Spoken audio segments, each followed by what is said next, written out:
you're enjoying the course so far. We've covered a lot of material already in a short space of time.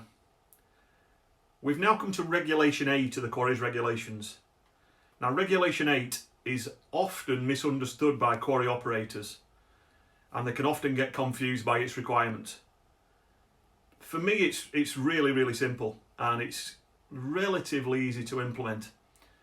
So Regulation 8, under Regulation 8.1a and 8.1b, we have to have a defined management structure chart. So we have to have a defined management structure that shows who does what and what duties those people do as part of that management structure.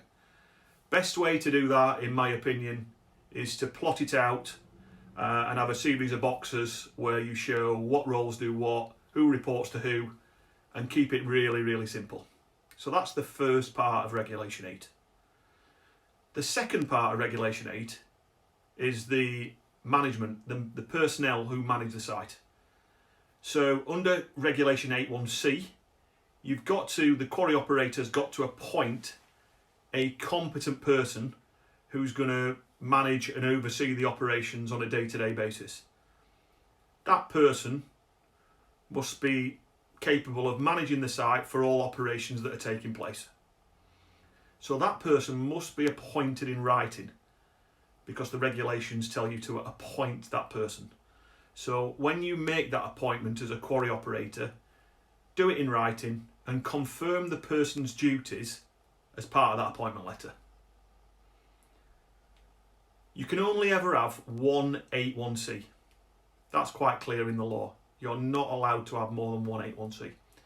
And what the HSE also comment on is that the 8.1c should be readily available. So that sort of stops you having an area 8.1c that looks after a number of sites. It is possible that an 8.1c could look after more than one site, but the sites must be very close together, and it should be readily accessible to all the sites and be capable of being there in a very short period of time. So that's 8.1c. 8.1d is the next part of the regulation, and that's a number of people who are nominated within the regulations. Notice it says nominated rather than appoint. Nominated to run the site when the 8.1c is not available. So nominated, you can nominate whoever you wish, but again, that person needs to be competent to perform the activities which are being performed. So what does this really mean? For me, what I normally suggest to clients and operators is to appoint the person anyway. Go over and above what the regulations tell you to do. Appoint your 8.1ds in writing to make sure that they understand the appointment and to confirm the duties back to them so that they understand. You retain a copy of the letter and provide a copy to the person that you've appointed. You can have more than one 8.1d as part of your management structure, but there can only be one 8.1d in charge at any one time.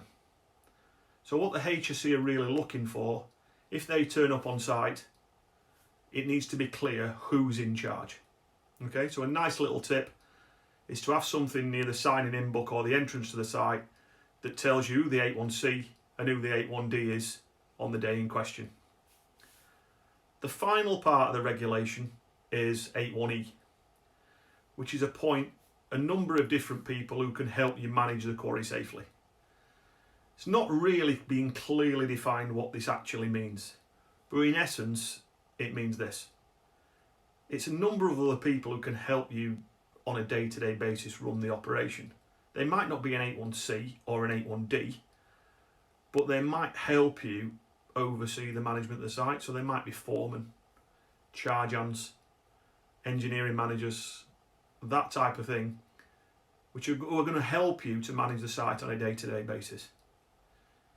Okay, final thing to think about within Regulation 8 is to make sure you appoint these people in writing.